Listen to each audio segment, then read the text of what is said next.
Oh, breaks your heart, even after 12 years of this kind of work, to see a youngster smeared all over the pavement like that.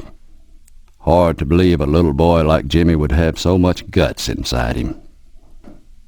When you're a law enforcement professional, you get an instinct about these things. Listen, you've probably been worried, killing little Jimmy and all. But everybody knows he started it, and that you acted in self-defense. So everything's Jake with me. But tell me the truth. Didn't you enjoy it? Just a little. You don't have to, son. I'm a lawman. I know how good it is snuffing a man and hearing his last scream. Of course, I don't know how it sounds killing a little boy, but I imagine it's much the same, only a mite higher. Sorry to hear that, son. A man should enjoy that which he pursues.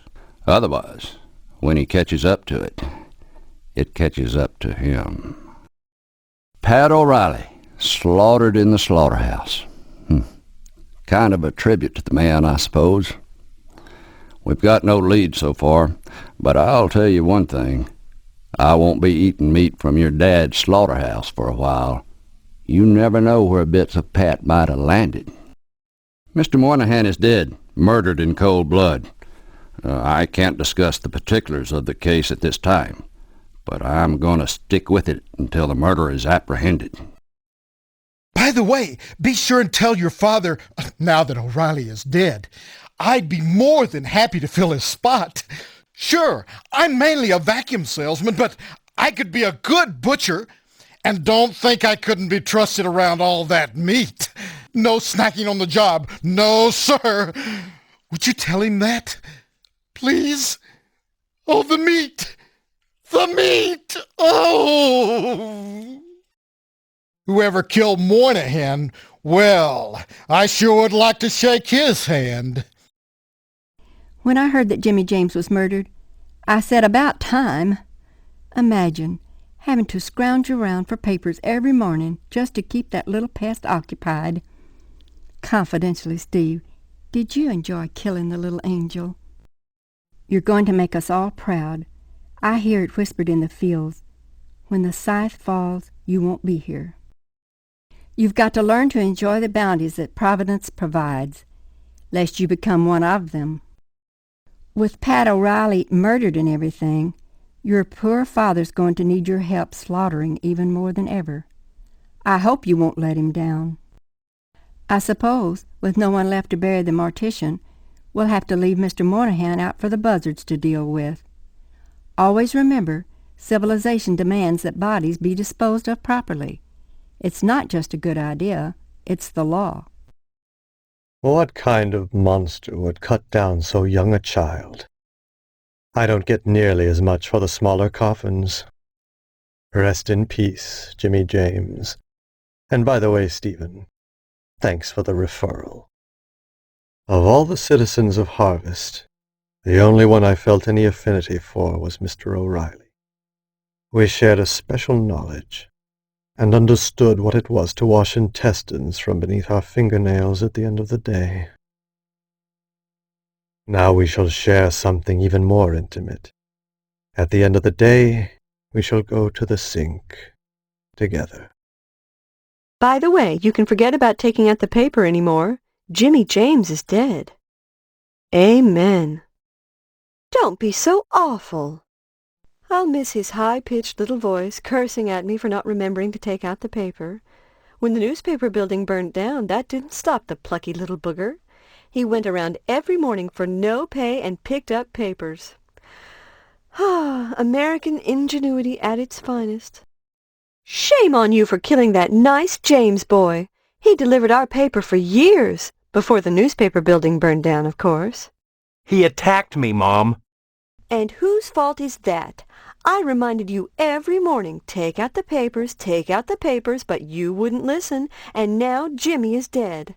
See what happens when you neglect your chores. I just got through breaking the news about Pat getting killed to your father. He just lay there and moaned. Of course, that's all he does these days.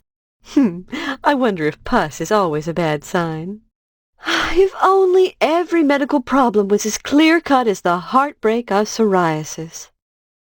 Some crazy person went and killed Mr. Moynahan. What makes you think the killer was crazy? If you kill the undertaker, my stars, who the heck is going to bury him? Anyone who'd do that is one brownie short of a batch. I'm going to take it up with the PTA. Soon as I get out those stubborn stains that my name-brand detergent won't touch.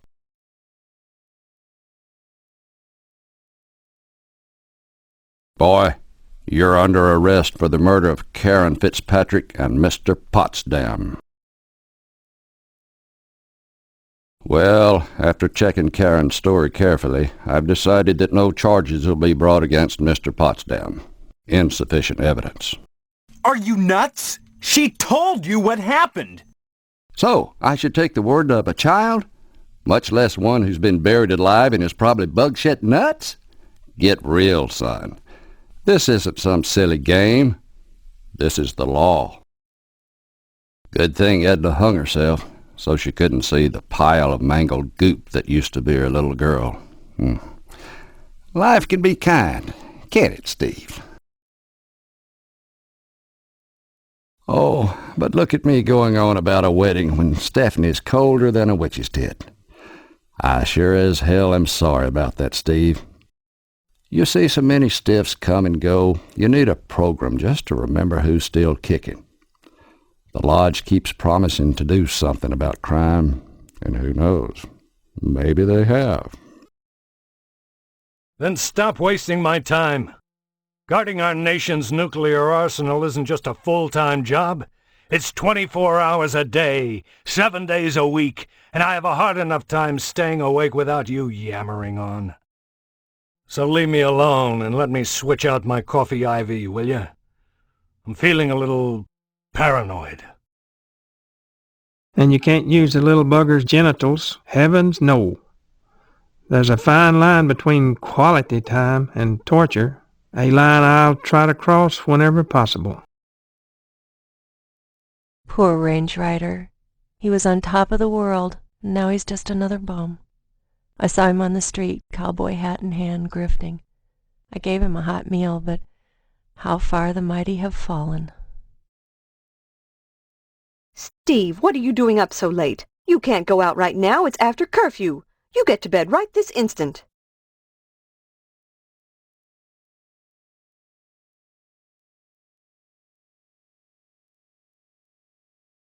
Marriage is a pretty big commitment, especially to a stranger. Commitment's part of life, son. Every vacuum cleaner salesman knows that. Once you're in, there's no way out. When the Sentinel building burned down, business dropped off.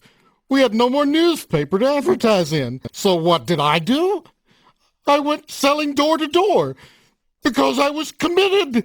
Door after door slammed into my face, but I couldn't stop because I was committed. And why do I keep applying to the Lodge when every month they turn me down? Commitment!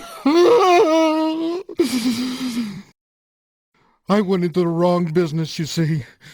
If business falls off, you can't eat vacuum cleaners. Not like meat. If you're surrounded by meat, you can't lose. You can eat it. Lovely, wet meat.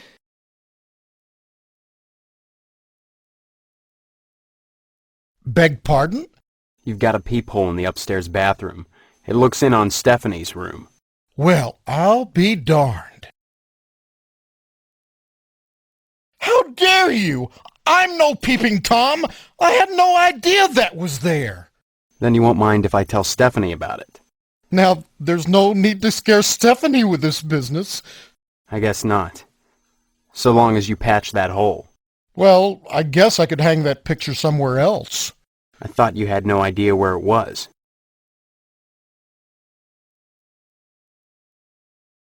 Yes, that's it. That's got to be it. Then you won't mind if I tell Stephanie about it. Mrs. Pottsdam's never been to Lebanon in her life. Someone's peeping in on Stephanie. If it's not Mrs. Pottsdam, then who is it? Seems that Mrs. Pottsdam has a little problem. I'll handle it myself. Thanks for calling this to my attention, Steve. Then you won't mind if I tell Stephanie about it.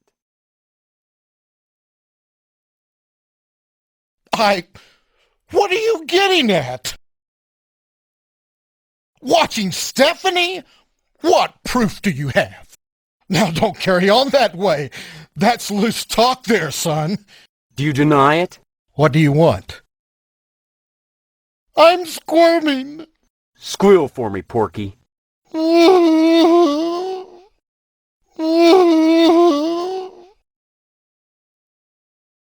Then you're not going to tell Stephanie or Mrs. Pottsdam? I'll think about it, Pottsdam. Consider it fixed. Just don't say anything.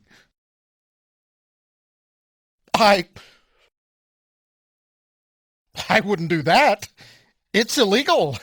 Not to mention immoral. Yeah. I can't prove it yet, and you better hope I never can. Do I look worried?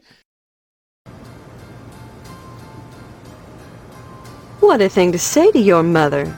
Was that an invitation now that your father is out of action? Maybe later, dear. Right now I have housework to do. Though you can watch if you want. You mind your mouth, young man. That's a fine way to talk to your mother and a member in good standing of the PTA. Don't forget to put the papers out for Jimmy.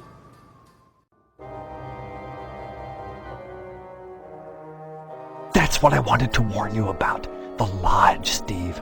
It's imperative that you join the Order of the Harvest Moon. Only by becoming one with Harvest can you escape. That doesn't make any sense. I should join this lodge. To escape it? That's the only reason you're here, and that's the only way you'll leave. Get an application at the post office. Take it to the Sergeant-at-Arms. Do what he tells you and join them.